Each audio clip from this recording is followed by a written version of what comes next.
Ya. Бүгін Даяна мен Айқарагөз жарысқа келе жатыр. Екеуі бір салмақта. Ағалары поддержкамен келе жатыр. Қан тоқта. Даяна? Даяна менің қызым 2016. Айқарагөз класстасымның қызы Самат деген.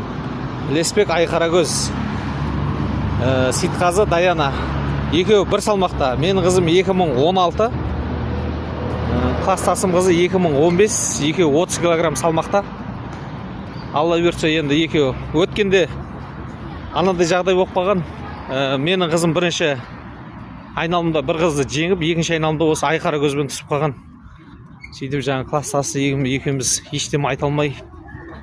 Сонымен енді қазір енді көреміз. Егер Айқарагөз, Даяна, егер екеуің қазір финалда кездесетін болсаңдар, қарасай, екеуіңде төйлеспейсіңдер. Сулифа ойнайсыңдар. Жарайды ма?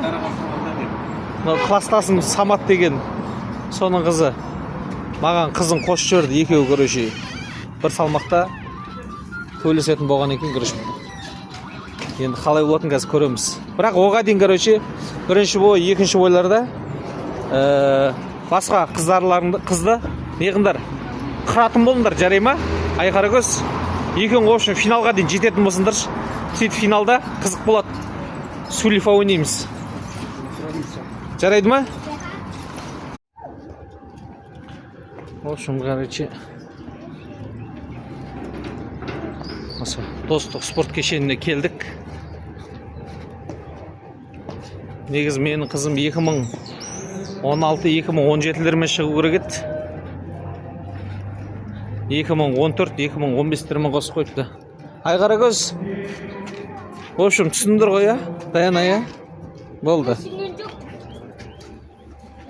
Разделка барамыз, киім шешіп аламыз. Финалға дейін қыруларын керексіңдер. Финалда кездесетін болсыңдар, Сулифа ойнаймыз.